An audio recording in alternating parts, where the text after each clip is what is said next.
So, hello everyone. My name is Hassan. I'm Syrian. I'm 28 years old. I'm living now in Germany, like since 3 years. It was 3 years now. And I'm studying and working here in Germany now. After I'm studying mechanical engineering. It's something with roboting or something like that, so, coding. And yeah, that's me now. Abdulaziz. Hi, everyone. It's Abdulazez. I'm from Homs originally, same city as Hassan. So I'm from Syria. I live now in Belgium since 3 years. Belgium has been great since I came here. I started also studying. Now I'm studying computer science, my first year. I live in a capital in Brussels, and yeah, that's me shortly. I do photography and art, so this is something I do as passion or passionate about.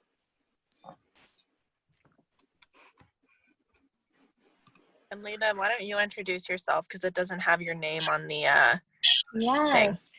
So for those of you who are joining us, welcome. My name is Leena Zahra. By chance, I also have roots from Homs. My mom was from Homs. My dad is from Sham. This was not intentional, but it's great to have a very Homs heavy panelist group. I was born and raised in Ohio in the US, but now live in Chicago. I got involved in the international relation development sector many years ago with everything that started to ensue inside Syria, and what brought me to also the wonderful work of Insight and Madi here. I've been with Insight and its mission for now 4 years since I met Madi volunteering in northern Greece, and I'm very passionate about working alongside any and all of you who continue to pursue advocacy and amplifying voices of those who are forcibly displaced near and far. So, Madi, do you want to say any few words about you or Insight, anything like that?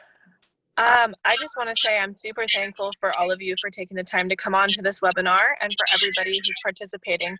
This was kind of last minute put together, but the point of us doing week 2 for this program is for people to learn that language, like the way we talk about issues and also the voices that we hear perspectives from, really matter when we're examining forced displacement issues, including refugee crises. And so Hassan and Abdulazez have been 2 really good friends of mine since 2016 when I met them in Greece, and they've both continuously taught me so many things about their experience and about how we can actually assist people in helping themselves and being their own voice. There's a really common phrase that's like, I want to be the voice for the voiceless.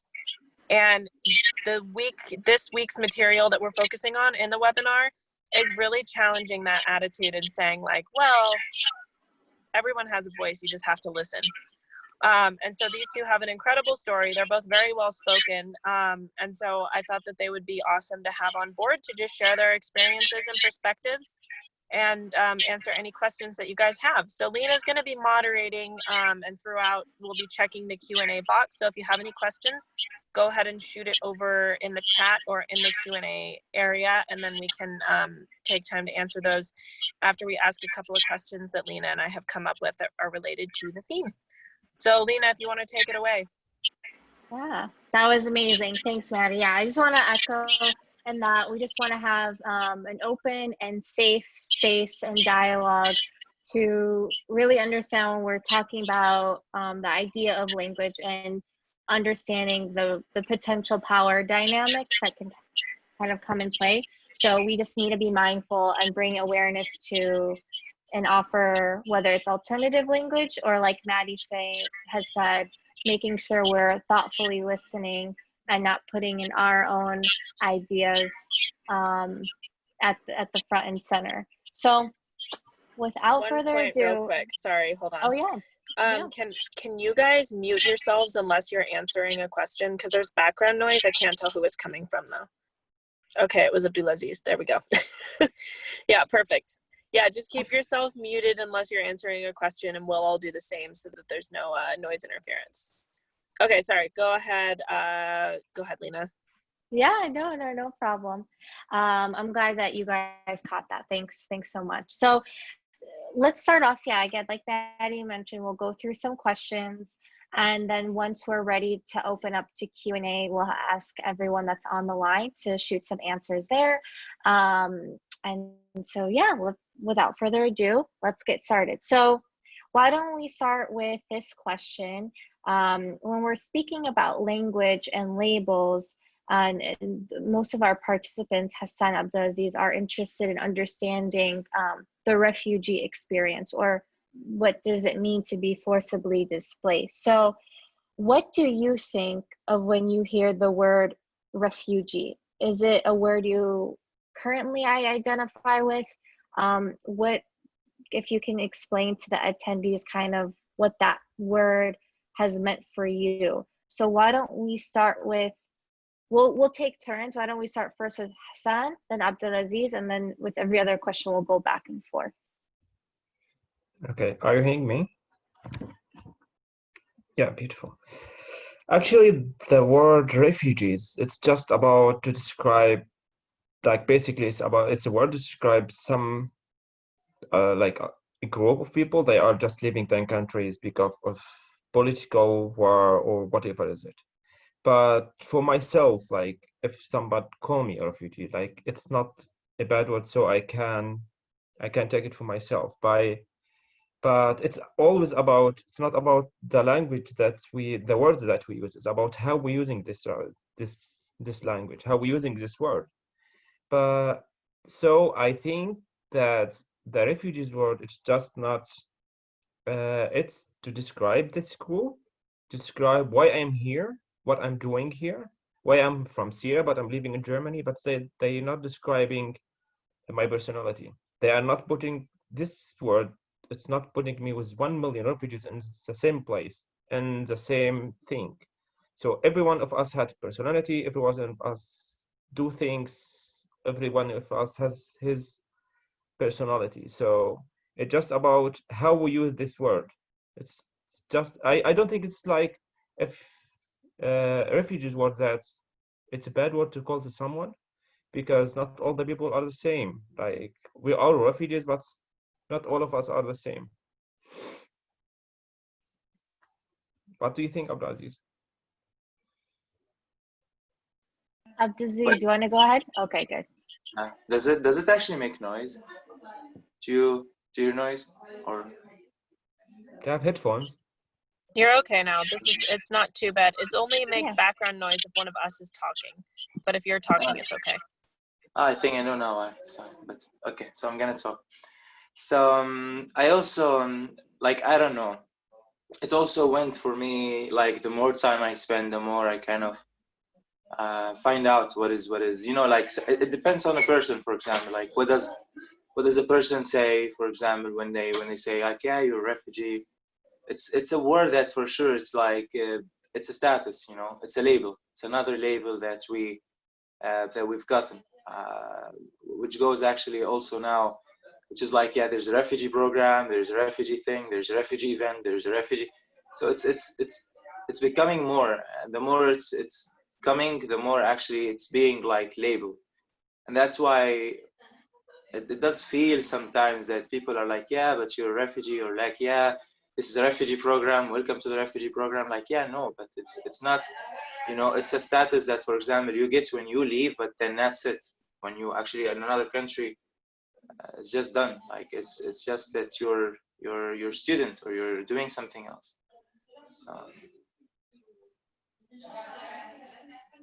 Yeah, thank you, Hassan, Abdulaziz. Yeah, I think it's important people can understand that it does mean, or it should mean, access to a certain type of rights and protection, but it's about the situation, and we really need to understand, you know, the personalities, like you said, Hassan and Abdulaziz, who are the individuals. You know, you are someone before and after this type of label and identity, and we have to make sure, like you said, Hassan, it's not just what we use, but how we use it. But I also appreciate what you mentioned, Abdulaziz, and that we have to be careful, though, how we use this as a label and how we use to identify. And is it just another label, or are we actually connecting and we're actually being a thoughtful ally with this kind of idea of what it means to be a refugee? So I guess it kind of goes along these lines, but how do you think the use of these certain words, whether it's through the programs or things that you've heard, how do you think certain words have influenced your experience? And if you need us to explain a little bit more, I know Maddie and I can, but just to keep it very conversational, how do you think these words have personally shaped, your experience? I don't know if you want to start, Abdulaziz, and then we'll do Hassan. Yeah, so I mean, the thing is that it's like, well, for me, actually, it's wonderful because like I started all what I'm doing, for example, in a camp, in a refugee camp. Like I met Hassan and Madi also in a refugee camp in 2016. So it's I've learned a lot. I learned my English actually in a refugee camp. So there's so many things that happened to me because I left Syria, I left my country. So there are a lot of good stuff actually that I have done, or that people that I have met, or things that I have been in that I wouldn't do if I didn't leave my country. So it's not like it's bad. For example, I think this is one thing that I don't agree with media. For example, I am the first. See, that's the thing. Like the first thing people will think about if you say refugee, that will be somebody who's on the boat, or somebody who's leaving his country with, I don't know, like with dirty clothes and so on. And they take this image and they make it like this is the typical stereotype image that you are going to imagine when you say the word refugee. And it's not something that I'm coming up with. It's something that I ask in a lot of, like, for example, talks for even students, like for 14, 12, 13, 14 years old. Like, yeah, what's actually the thing when you hear, when you hear like the word refugee? And most of them, they go for sure like this, like, yeah, people on a boat and so on and stuff like this. So yeah, but in the same time, as I've said, it's not like I think who I am today is because of the way that I have gone through, what I've seen and what I've passed and what I've been in. So I think I'm happy with that. It's not something that I'm. Okay, I agree with Abdulaziz actually. That's about, but first of all, I just want to make something clear that a lot of people connecting the words with something they have seen or they have heard. So that's what Abdulaziz said.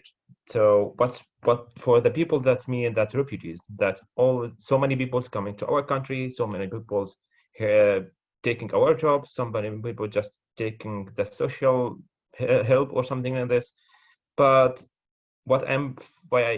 why I am afraid of that, the people just start judging you because you are one of this group, but they are not seeing that you are, as I said, you have your own personality. You are working. You are a student. You are working in so many, like Abdulaziz, he's photographer. He's doing interviews. He's doing so much things. But the people in the end judging him when they meet him for the first place. In the first place, he is a refugee, and they have this bad image for the refugees. They have this what they have seen in the media, what they have seen in the television, what they are reading about refugees, and that's why I don't like when somebody introduced me to somebody else to say, yeah, hello, here's Hassan, my refugee friend, my refugee Syrian friend, because I don't want the people to take the first thing that I'm a refugee. I'm not from here. I don't speak the language, So this is one point. The another thing is I'm a refugee, and that's how I am. Because that's how the world works, And I'm not trying to be that, because I will live with refugee world for the whole my life, and I'm proud that I'm here today because it was a miracle. I can speak to you after all the things that you have been. Maybe Madi, you know, Abdulazez, you know, after all the stories, after all what we have lived together. I'm proud to being here. I'm proud that my family is safe. I am safe. I'm doing well because so many people didn't make it until here. So I think using the words, or in somehow we have to forget about we are refugees, but we have to focusing about we are living now in a new country. We have a new life. We don't have to mention always that I'm a refugee, I'm from Syria. We just have to connect with the people. We have to to build to have friends. They don't ask about where are you coming from, what are you doing, and they don't have to judge us for something we are. And that's very important point. And yeah, that's what I want to say. Yeah, thank you, both of you, really, Abdulaziz and Hassan. I think it's really important for people to like joining us today to realize that even if they come with good intention, sometimes, you know, when you, like you were saying, Hassan, if you're saying like, oh, this is my friend Hassan, he is a refugee, you want people, you don't want your story already being written for you without you getting the chance to even communicate that. That's So true. people might take the ideas that they've seen, whether good intention or not, because it's not always bad intention, but that doesn't give you what we call like the agency to be able to say, well, this is who I am, before you think about, you know, oh, this is me, this is what my life is, because they don't know until they talk to you and know who you are as a person, first of all. So I think I'm really glad that you both brought that up, because I think it's important for the participants to know that we might have ideas and beliefs, but when you really want to connect and know someone, be careful about, you know, what you're already thinking about before actually getting to know that person one-to-one. The next question, you already touched upon it, but if there's anything else you want to add, some people still might not know, you know, years now, what are the common misconception it means to be a refugee or asylee. So if you had to say to the participants, if there's some things that isn't true, but that is still being circulated, you know, what would they be if we didn't already talk about it? Do you want to start us off, Hassan? Okay. Your question was, what is the difference between refugee? What is the other word? Sorry. Oh, sorry. So the idea is, what is still misunderstood by people with what it means to be a refugee or asylee. Like, what is still wrong, you know, maybe in the media, in the stories, like what is still the misconception of what it means to be refugee? Okay. I will just talk about Germany and how is it here, because I don't know how it's by Abdulaziz or in the States. So actually the refugees case here in Germany was very difficult because the politic has made it a big problem for the people. So the people was just listening to the political or just reading the news that the people who is coming here, the refugees, they are just taking a lot of money, they are taking jobs, they have a lot of opportunities. On this was a little bit of problem because the people here start to judge the refugees or the people who is coming from other countries, that all of them, they are just sitting at home, they are taking help from the government, they are doing nothing. And some of the political parties, I don't know how it's worded in English. What's Hazab in English? Abdulaziz? You use it right, actually. It's parties, political Yeah, politics. it's You're political asking parties. me. The right political parties, they just use the situation to come up, like AfD here in Germany. So, and a lot of people that thinking another way to about the refugees, and that's what I'm afraid of, because it's not just in Germany. I think it's now in Belgium and Sweden, and I think this problem not because what the people who is coming here doing, but that's just because these parties want to make a point to become mere voices in the wall. So this is one point. The second point is giving it, like the government are giving just chance. Like every one of us have, like, I will give me like example. I lost so many years like through the war and coming here like 7 or 6 years. It's very difficult to start or to have a new beginning, and it just take time. And this time 2 or 3 years when I arrived Germany, you have to learn the German language, you have to work, and when are you not like speaking the language very perfect, that the people start judging you because they are seeing the news, because they are hearing what is going on in the parties, what is going on in the television, what is going on in the parliament, and they are just have this background that these people they just making something bad. So what I want to mention that I don't like to judge uh, like I don't like not all the Americans like you or like Madi, not all the German are Nazis, not all the state are Trump. That's what I'm want to say, that we are not, we don't have to judge the people because of the news. Just you have to meet with these people, to read with these people, to just hear about these people, to make our idea about it. That's what I want to say. Thank you.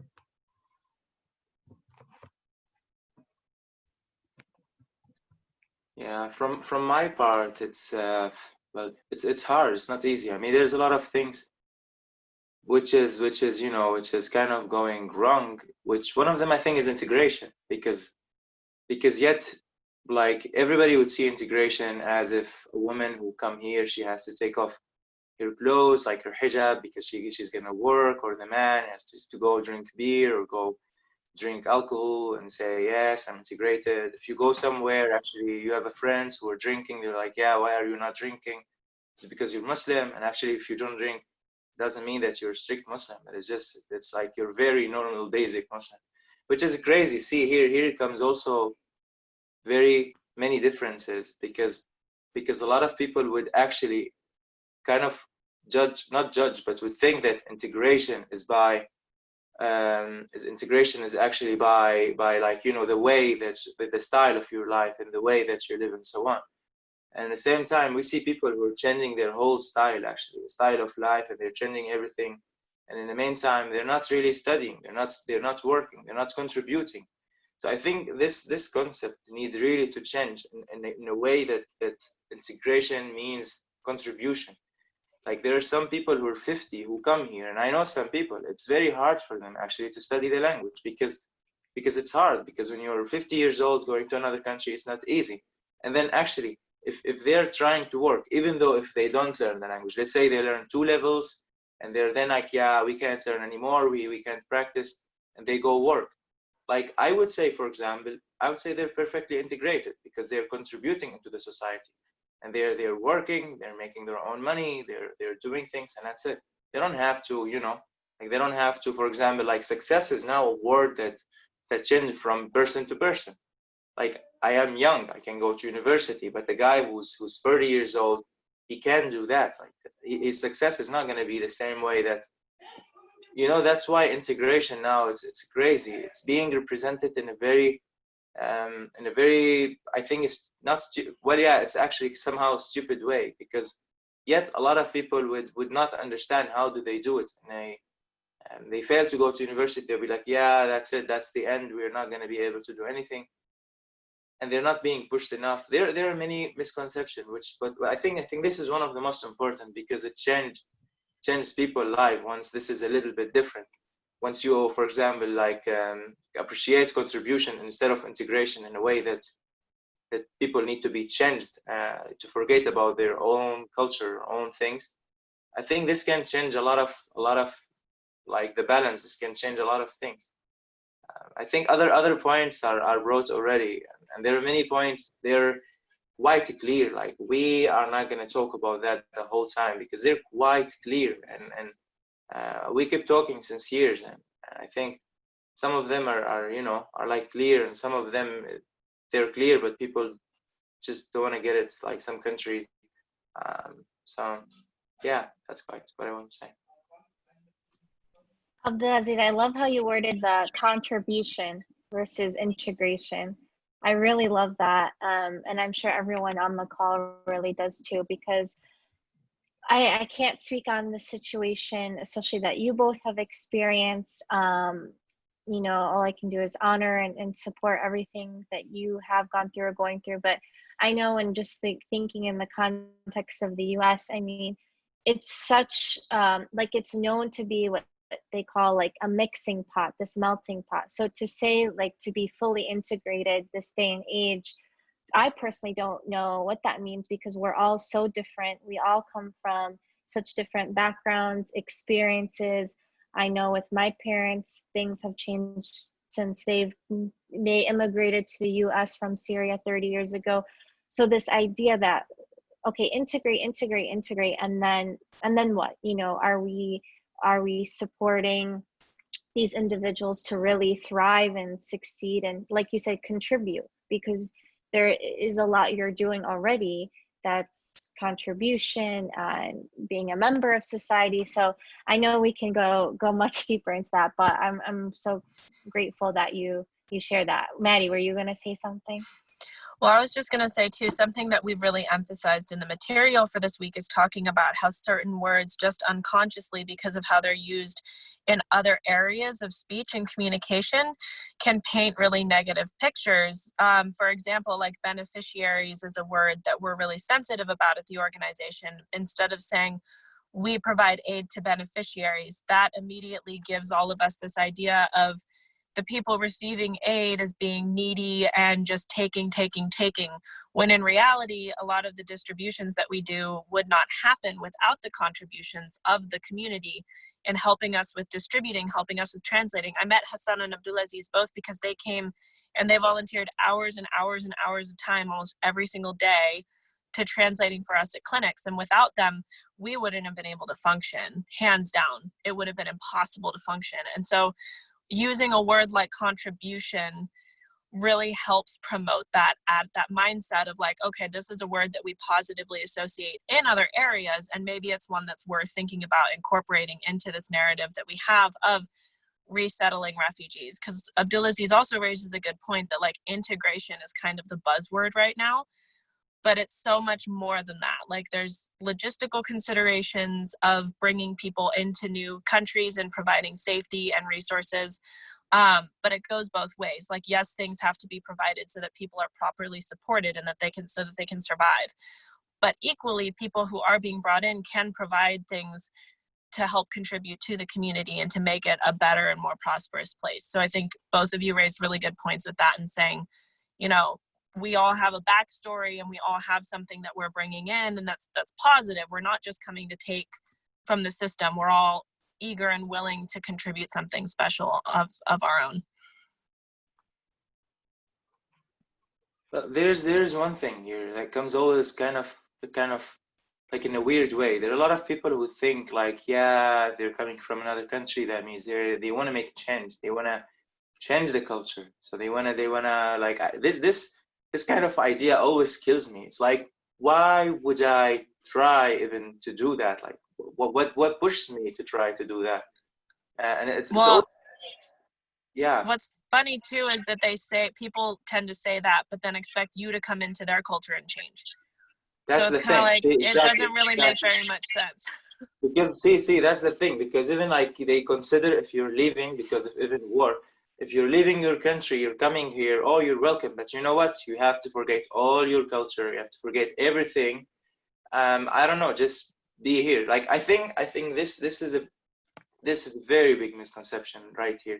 It's like I went to London. I was in London for days. I was walking around in one of the markets, which is like, I think it's just an open market. It's like a bazaar or something.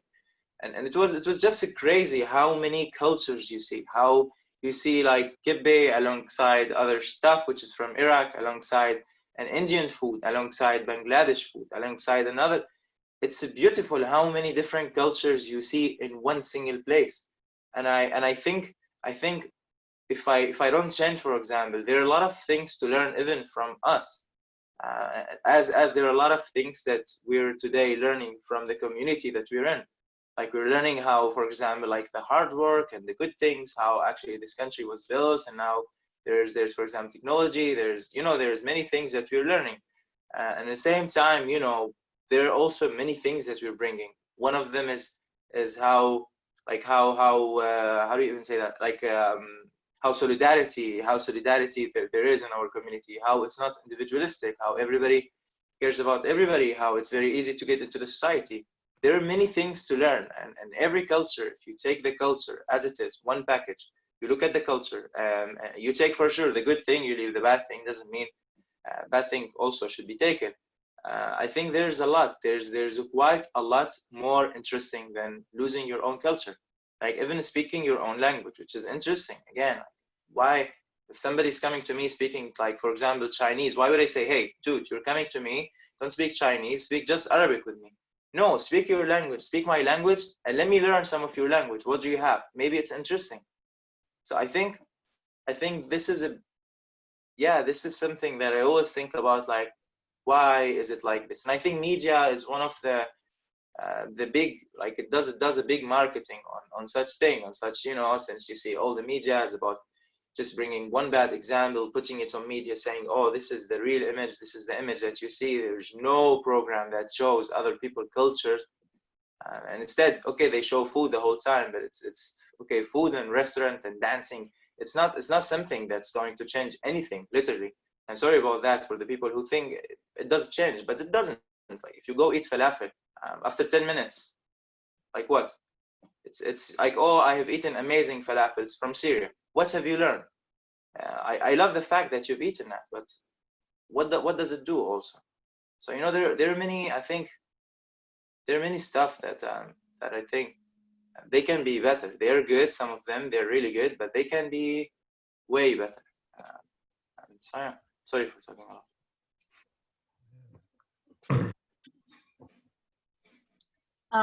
I don't want to cut you off, Hassan, if you were gonna say something, but no, everything's good. yeah, no, I agree, and I think something Abdulazez and Madi brought up was the idea that we're so quick to have that certain societies have that fear of, oh, individuals or groups of individuals are coming, they're gonna change things, but at the end of the day, it's certain societies that have actually taken from other cultures and other individuals. Again, I will just speak really briefly on like my family. So when my dad came to the US in the 70s, they would literally like be like, we need doctors, we need this, we need that, and make very quick kind of, or streamline very quick like immigration processes. So it's I can't say on other cultures, but I would say with the American history and fabric, like we never hesitate to get that support and to bring those skill sets, and we still do that today.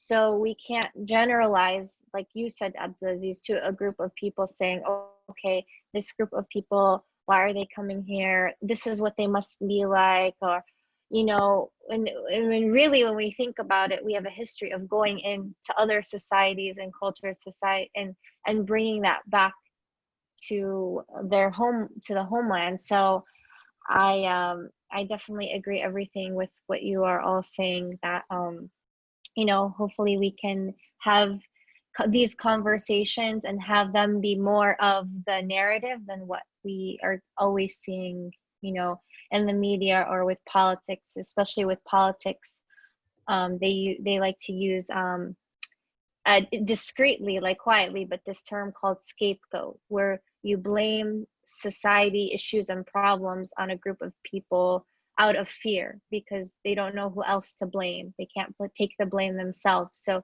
it's easier for them to blame it on a group of individuals or a culture or a status because they put that fear somewhere else. And that's really unfortunate, because then that means individuals who, you know, are not engaging in these conversations like you and I, and they see that and they say, okay, this is what it must be like, especially if the people who should have their voices amplified and their stories shared aren't being able to share that with a wider audience. So hopefully we will continue to share that, and we make sure Hassan and Abdulazez and many others' voices are amplified and heard and listened to. I guess the other question that Madi touched upon a little bit was that are there any words that you would think of that should be removed from this refugee story that do more harm than good? I know we talked about it a little bit, but actually it brought me back to kind of the point that Madi was talking about with you both. So if you want to try and maybe what do you think about that question? I will just say something about Abdulaziz. I think that the people, our world is really beautiful because we are different. We are different. We have different food. We are coming from different countries. Like, we're enjoying that when I'm traveling. You know, I enjoy that when I'm traveling because it's like something I love. I enjoy the food. I enjoy the people, but a lot of people doesn't expect that how we can all together live in peace together. Like, it's not like something I like, but something I refuse to be or I refuse to have, you know. But in one point we have to decide that living in peace, it's our have to be our, like, decide. We have to decide that to live in peace. That's the point, that our world is just beautiful because we are different.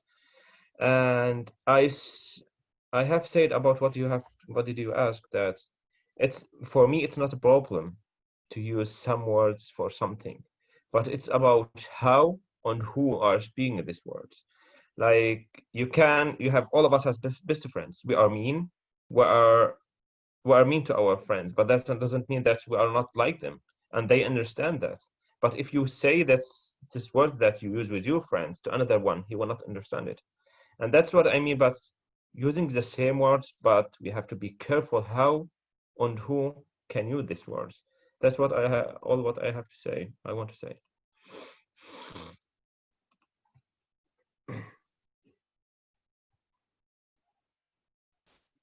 Abdulaziz, do you want to add to that? Yes, I'm sorry. I'm my sister's place, so I stolen the place, and I'm struggling with charging as always. So sorry about that. No, you're fine. No apology needed. So all right. Oh my God. So let me fix that. So, but let me talk even without until I fix it. So the thing is that the thing is that I think there are many words that I've always I always hate. It's somehow, for example, when I was now I'm talking just like this, just easier.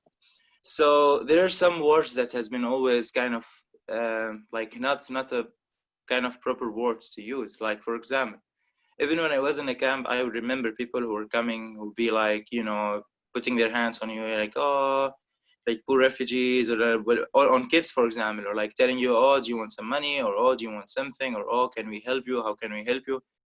Like, I have always hated that look or that way of you know, some people are doing that in a really good way, like in a good intention, like they really want to help, they really want to do something for you, but the way that they do it is not also right way, because you can't be over feeling. Like, if you're telling me now a story and I will start every 2 minutes like, oh that's cool, oh that's sad, oh I feel you, it's just like, dude, just stop. Like, I'm not telling you because, you know, like, you don't have to overact or overreact. It's great if you just hear me to the end and say I understand you, and support me for sure, but there are always kind of boundaries. So there are many words that are still used today, and I've said this before, but there are words like, as I said, like poor refugees, and they're like, oh, sad to see that. The whole, it's like they're, you know, they're for sure there are contexts, but I think some contexts they're just overused the whole time, in a way that's, yeah, they're, you know, it's just people know it. I mean, everybody knows it. When you see it, you can know. It depends on the person, the context, and where are they using that, and how many times are they using that. So yeah, I think there are some stuff that we all need, for example, to pay attention for. So it's just, yeah. No, thank you for sharing that, because I think, yeah, what you were saying, like the gaze, right? Like how someone looks at you as a person, how are they trying to be helpful? We have to be careful that we're not using this, like you were saying, poor refugee, poor victim, because you are more than that, and you've been through so much, but that you are more than that situation. That maybe for someone that's how they need to identify with, but that's not, it's not about the out, like us trying to come in. It shouldn't be about how we feel about it. Like this should be about how you feel, especially if we're trying to really be an ally and actually be working alongside you and supporting you. So I'm really glad that you brought that up, the idea of boundaries and the context, like how you're looking at someone, the way that you talk to them. You know, are you talking down? Are you trying to uplift? Like these are all things to be very important to know. I think the last question we'll do before I know we have some questions coming in. So the last question from Maddie and I, we just want to ask you, both of you, like, what is one piece of advice you would give to someone that's, you know, maybe they're not having these conversations with you, maybe they're not familiar working in the humanitarian sector. How can they work alongside and support you, or support the causes that you believe in, or things that you've been through, without, again, falling into the trap of, oh, this, I want to help because poor refugee, poor this victim idea. So long story short, like, what is a piece of advice you would give to someone who they really want to do good and they want to be talking in the best way possible? What's something that they can do kind of in their everyday life? So I don't know, does that, if you guys, you can pick, someone wants to go first, or we can go in the order, doesn't matter. Okay, I just want to say something. Actually, it's not about you are just, when we are speaking to refugees, when we speak to homeless people, we are speaking to everyone. We have to take in our mind that's no, where I'm talking to humans. Like I'm just dealing with one humans like the another humans. I don't have to be careful with speaking with him. I don't have to be very careful to pick my words, but I just to make sure that I'm speaking with the human. I'm hearing their stories.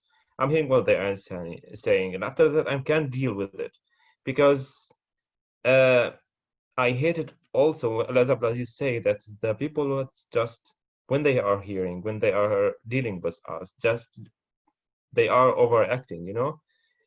That's something also I hate. So just you are dealing with normal person. You just hear from him, responding, you try to be friend with him, try to hear our stories, try to do something that they see that you are, try to be sound for them. And yeah, that's what I want to say.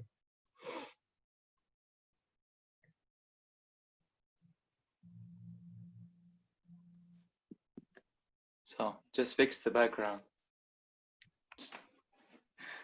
I know that's stupid. I'm sorry, guys. So now everybody will block me after this.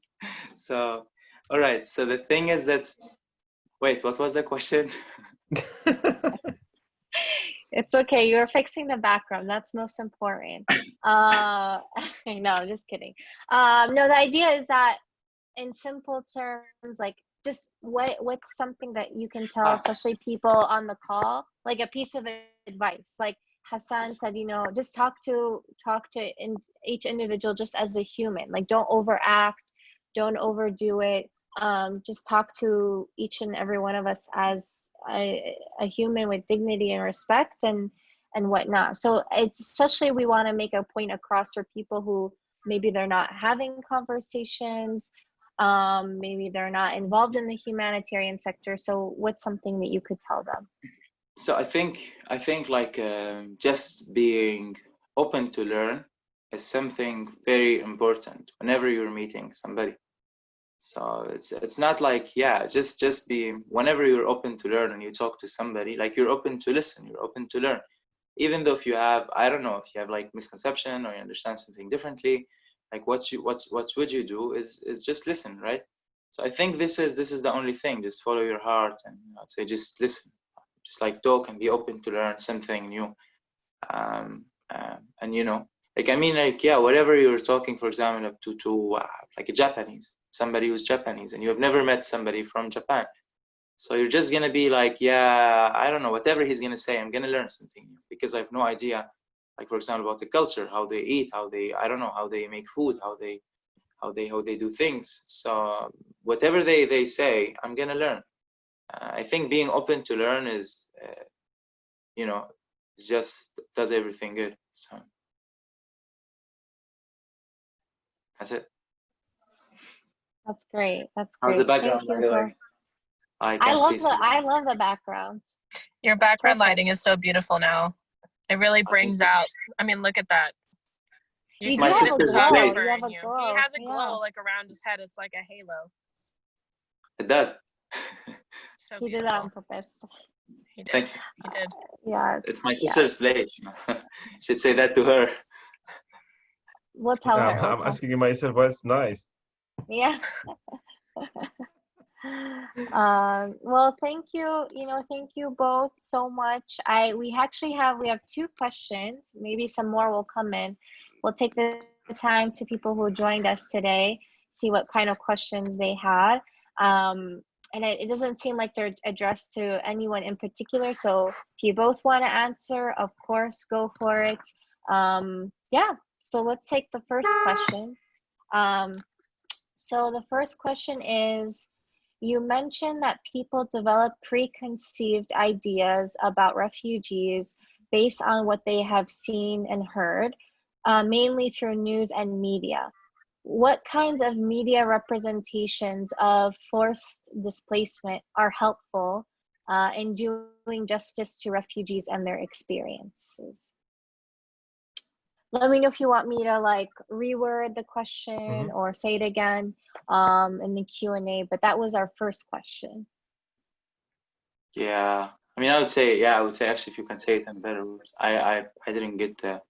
So I think, yeah, so I think the idea was that sometimes people will have a certain idea of what a refugee is, right? Because of what they see on the news and the media. Prejudgment, exactly. So what is being asked is actually like, are there things in the media about this experience, about what it means to be a refugee, are helpful in doing, like bringing to light the true story or bringing to light justice? So not the bad, but actually the good representation, the good portrayal. Yeah. The thing is that there is negativity. There is a lot of like negativity that comes on the media, for example. Like, yes, I agree. There's war. Yes, I agree. Sharing that is great because people know what's happening. Yes, I agree. Sharing, for example, stories from the way is helpful because you know, like people understand maybe more what's happening. Like sharing things on Greece, what's happening in Greece, people are trapped, people are stuck in the island, and so on. But then this is the helpful part, you know. This is the only helpful part. But from the other side, it's most of the time about that. For example, I'm in Belgium and I see news which is mostly about trafficking, about, people who are trying to go to the UK, and they show a lot of Brussels, images from Brussels, Maximilian Park, and so on, and Nord Station. A lot of people, for example, are there, they're sleeping there because they have no another place. They bring that image, they put that image, people will be like, oh yeah, they're there. Oh yeah, they're sitting. Oh yeah, they're doing, and nobody get the whole image. Nobody get the story behind that. And that's something I always hate. I've never liked. And it's something that's it's just not right, because you're bringing one image of, for example, now if I keep talking rude to you, okay, the whole time, if I keep saying rude stuff to you the whole time for like an hour, and then in the end you're angry, then I take a picture of you and I put it, I'm like, she's angry, she's like this, she's like this. It's like, hey, wait a second, there was 1 hour you were doing this to me. Why did you hide that? Why did you hide all the story? Why are you just bringing? And now imagine, it's much longer than that. There's a lot bigger than this 1 hour bothering story, and that's what's not coming. It's always you see one image, and that's the thing. But then, yeah, from the other side, maybe like the truth part, which is what is happening, is the only part that helps. So otherwise, like, have you seen, for example, okay, you see it on social media, but you don't even see that. Like, you see one success story or two success story. No, wait a second. Not because there's no enough success stories. That's not true. Because now I'm one of the people who are working on a project, for example, and meeting people around. And oh God, there's a lot of people who are being really like at universities and work and opening businesses and doing things, but there's no light being put on them. But instead, there's a lot more light being put on some bad stories, since makes more money maybe. Yeah, Abdulazez, could you tell us about Through Refugee Eyes, like the beginning of it, and then also how it's turned into Through Strivers' Eyes? Because that project kind of addresses this topic. Truth. So the thing is, yeah, I mean, I've said this before, and it's always like I made this when I was 17 years old. I was like 18 years old, and I had no idea what's happening. Well, I was actually 17 years old, but I had no idea what's happening. I know that there was like the word refugee everywhere. So the thing is, for sure, I have used Through Refugee Eyes. And I was working on this project since years, since like now, I think since 2016. So since like 4 years. And I'm working on that project and showing images and taking photos and talking about that. But the more I grow up, the more for sure I start seeing what's happening. Like I would go to, for example, to a company, or I would go to like last year I had a project with like somehow with university.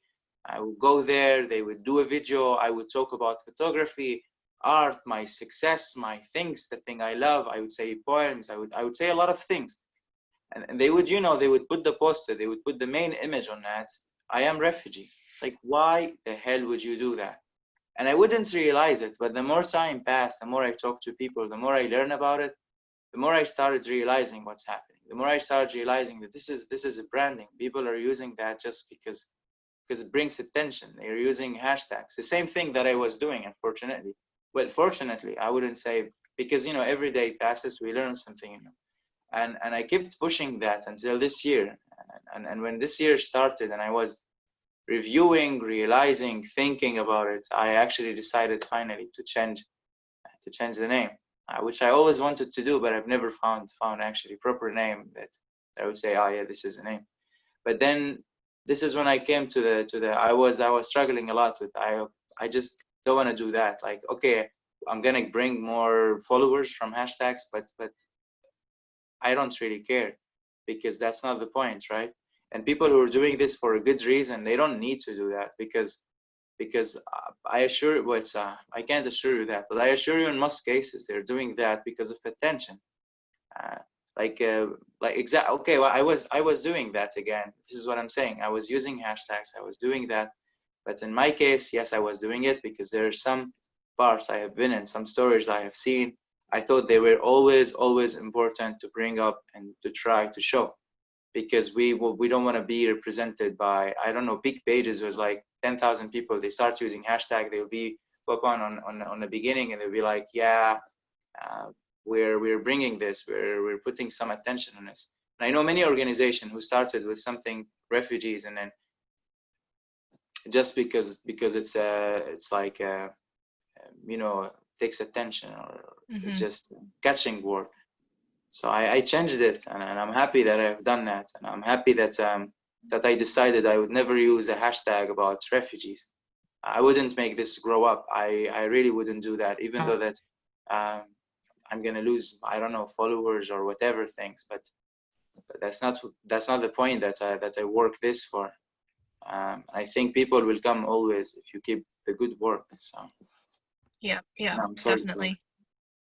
for talking a lot. So No, it's okay. Well, I think what's been interesting too in seeing the evolution of this project is that you started through Refugee Eyes when you still, like, legally and in our cultural and societal understanding of the word, were a refugee, like living in a camp. And I remember so vividly when you started, you told me about the project you started, and you're like, people from the media are coming here and they're not telling the full story. They're missing parts, or they're exaggerating parts, or they just don't truly understand my experience here. And you were like 16 years old at the time, and you're like, I'm going to start my own thing, and I'm going to show people the reality of what's happening here.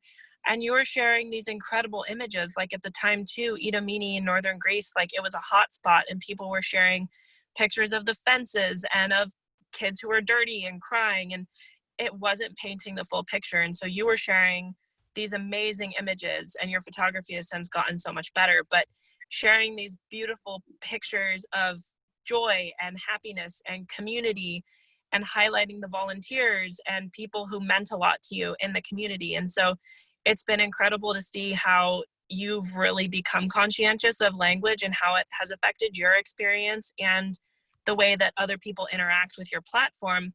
But also, like, it's kind of reflected your personal growth too, where it started as like being in that situation and saying, I want the world to know the reality of this. And now you've moved on in so many ways, like navigating Athens and then navigating Belgium in school, and saying, like, now noticing, like, okay, I have succeeded, I am succeeding, and other people are too. And now that's what we need to be talking about. So you're still kind of highlighting the reality of the situation. It's just that your reality is changing as you're growing. And it's really cool to see. that's what I was saying also to many, you know, like Hassan, for example, like he's studying, he worked, he's doing student job, he's doing many things. Like me, for example, now I'm also studying. I'm going to get maybe my bachelor in 2 years of computer science. And I've seen people who are here for 5 years, they got nationality. You can't be always put up, you know, labels with a word, because that's not you anymore. Like, okay, when you get nationality, you're just done. You're just, and you don't get nationality. Oh yeah, you don't get nationality because you're like coming from, for example, Syria. Only a reason. You get it because you have worked for 2 years, for example, and you had to learn a language and work for 2 or 3 years. You have like a, you know, amount of time you have to work in this time. So a lot of people are really putting a lot of contribution and working and doing a lot of things, and they get the nationality because they've done a lot. So and they can't always be. It's not victimizing. I just it's not anymore. It's not anymore fun. Like for them, I know a lot of people who would say like, yeah, we're not anymore. I'm Syrian, but I'm not a refugee. Like I wouldn't say it anymore because now I'm fine. I'm done. Like I wouldn't share my story as a refugee. Why would I? I would share my story as I don't know, like as a person who succeed, who did something, or as a human. So not anymore as a to be, you know, be put and labeled and just put in such a case.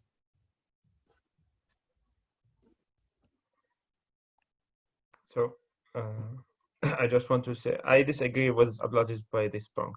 I will abroad on myself to be a refugee who can really now be a productive person in the society, because after all the things that I have been through, now I am doing well, and this is for me, for my personality, is something else. I want to answer the next question. If you don't have questions, Leena, I want to try. Yeah, go for it. So, do you think that the process of integration affect the identities of yes, identity cries for them, and if they know a way to protect their identities? or how to pass period of integration. It's about actually how you can understand the word integration, or how we can think about the integration process. So for me, I am Syrian. I will always stay Syrian. Lena is Syrian, will be always Syrian. She's living in America, but the culture is something really difficult to change. So when I'm speaking about integration, we are speaking about language, we are speaking about laws, we are speaking about uh, simply what is the culture here. So for example, in Germany or in the state, I'm not, I will not be German because I'm not born here.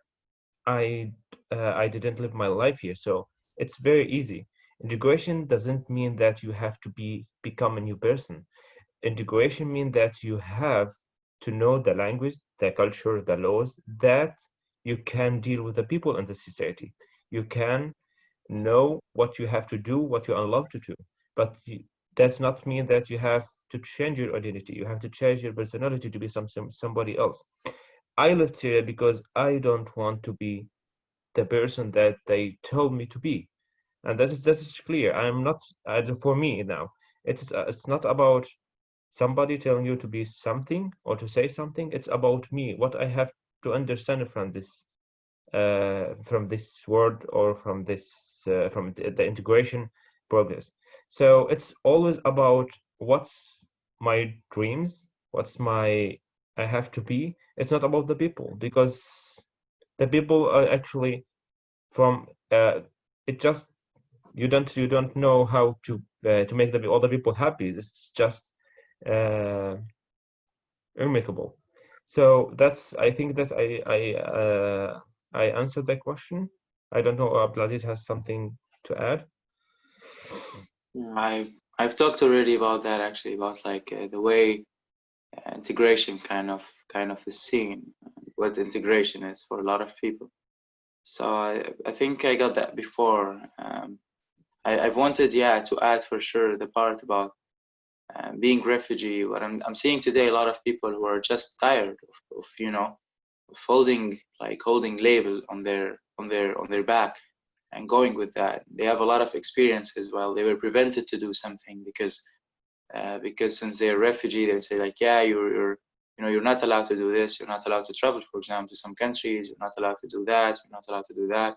So once they get, for example, nationality, they'll be always like, yes, actually, that's great. For sure, we're proud of what we've done, but we're also now moving forward. We're not anymore.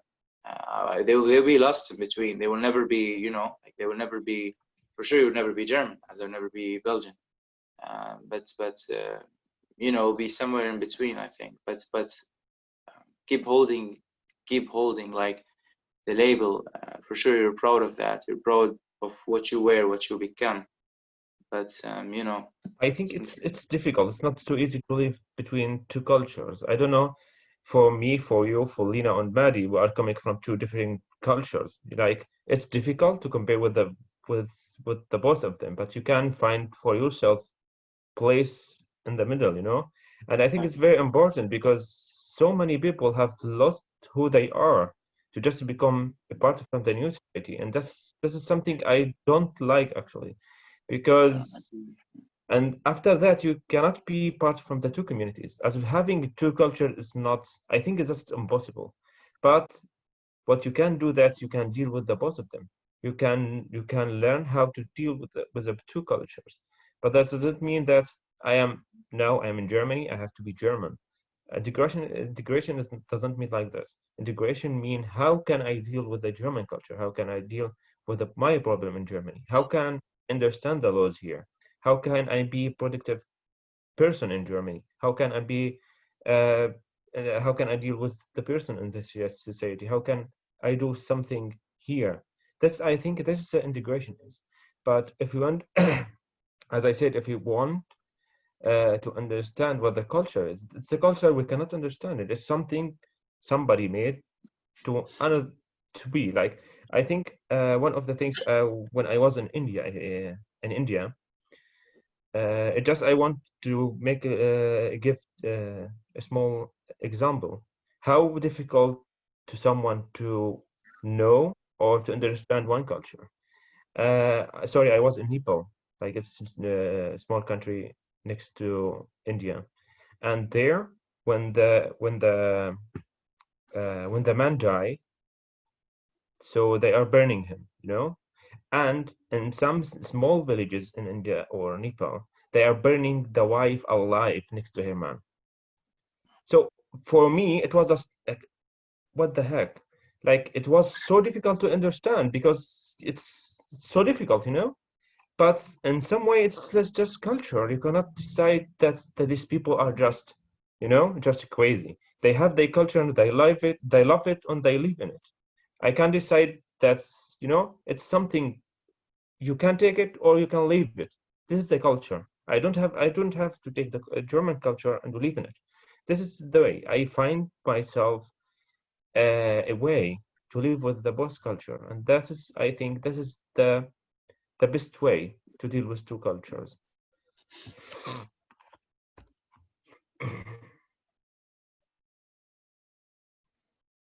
Abdulaziz, did you want to add anything onto that or no? You? I think I agree with most of the points. Yeah. You know, more or less, but yeah, most of the points. No, it's for sure. I mean, it's for sure. It's right. Apart from the fact that sometimes you also, it's not just about actually both cultures. It's about you also. You're lost. You don't feel you're belonging to here, and you don't feel you belong to here. Yeah. So this is a fact also that we actually see. Maybe maybe yeah. It's like I see a lot of people who are just being in between. Like they don't really feel their, especially for example, people who are here since long time. So like for example, I've seen a Syrian girl who's like 20 years old, I think, something 20, and she's you know she's been here since 18 years, and she said when people came now, I just you know like I couldn't see myself in them, and I couldn't also I'm Yeah. living here since 18 years. I don't find myself between between like Belgian people. So I think we will become one day like this. For sure, respecting is important thing. For sure, you respect the culture you're in, and that's quite enough because you don't have to accept everything, but you can respect. Respecting is quite enough, I think, in this case. And I think this is another misconception. I mean, apart from contribution, I think here is another one, which is respecting. Like respecting doesn't mean that you have to accept things and say, "Oh yes, I am with that because I'm here. Low, accept it. I am with that. I love that." Just you know, to be integrated or to feel that I'm in a country. No, I'm not going to say that. I'm going to respect it. People put it on me, but I don't like it. Like, I'm not going to say, for example, "Oh, I like alcohol. I love the fact that here people are drinking." No, you're not. You're not going to make it better in this case. I respect it because people here do it. They think it's really great, but that doesn't mean I'm like, yeah, you know what I mean? So Yeah. I think this is a strong point. Like this is really strong points that I get asked on sometimes directly. I'm bringing this maybe in a little bit harsh way, but that's how it is. No. I really appreciate everything that you both have shared. You know, Madi does as well, because yeah, it's this idea of, we're talking about contribution, integration, and this idea of respect, but you can respect a society and culture and rules and everything, but you shouldn't have to sacrifice who you are, as Abdulaziz or Hassan. It's something that, you know, in these societies that we are in, they've always, historically speaking, claim, you know, to also honor and appreciate. So I you know, I value and respect you as individuals, and everything that you do, and as basic, you know, human dignity, but all the amazing work you're doing, and like Hassan said, your dreams, the possibilities, and you know, we need to make sure that these missing points are not forgotten. And I think something that you said, Abdulaziz, was something about, you know, people are tired also of having the label on their back. So, and Hassan, I know you really value and you know what this term has also meant for you, but at the same time we have to be also very careful, right? Like how we use this word, who we're using with, and we're seeing and understanding. We're not doing things out of because it's trendy, or these hashtags that you were saying, Abdulaziz. And I know that for instance, something that I know I will take away with the Insight group is that we are advocating on this, but we also have to make sure we're using the language with respect and solidarity, and understanding these boundaries that we're always advocating on. So I know we're really over the hour, but I just want to thank you both. I mean, if it wasn't apparent for all the participants, Abdulaziz and Hassan are amazing and incredible, and we can't wait to see and follow all the work you do, of course, as friends and allies. And let us know always what we can do to do better. But we don't want to put all that work. We don't want to put that work on you. It's up to us also as participants to do better and know better, and be careful how we use language, especially if we're trying to do important work and change the narrative. So thank you both. If you want to say any last words, I'll let you guys end everything, and yeah, we'll end the call. So Well, I want to also thank you for having us. I'm glad to talk about it. It's not something that we always talk about, but I really I think thank you for the chance, for asking questions, that pushing us actually to talk about it. So thank you for having us. Thank you everyone for being here also. I just want to thank you. Thank everyone to be here and to give me the opportunity to speak. Don't laugh, Abdulaziz, about my language, because I know my language is not perfect in the moment, but that's what you have when you are learning 2 languages now. So I just want to thank everyone, and I hope that we answered all of the questions.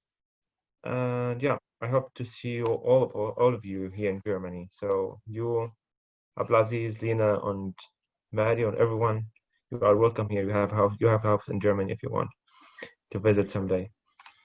Yes, we need to come to Belgium and Germany. So Also, at the moment, the people from the States are not welcome here in Germany, but yes. I hope that in the future it will be better. Yeah. Yeah, the last small thing I actually wanted to add is just, we answered the question, we talked about things, but it's always what we think. There are a lot of people who would answer this in a much better way, much perfect way. That's true. So we answered what we know, we answered what we've experienced, what we've seen. We hope really that it's the good thing that we've said. If it's not good, again, if it's not something we've said in the wrong way, people always can leave it. If we've said something good, people can take it. So I hope I hope you answered well. You both did. I can't imagine any better, honestly. Even though I'm your friend, no, we can't imagine any better. So we're very, very lucky to be in this space with you. So thank you again, and thank you everyone. And yeah, well, hopefully we'll be talking again soon. So take care. Have a good night, Hassan and Abdulaziz. Thank you so much. Bye. All right. Bye.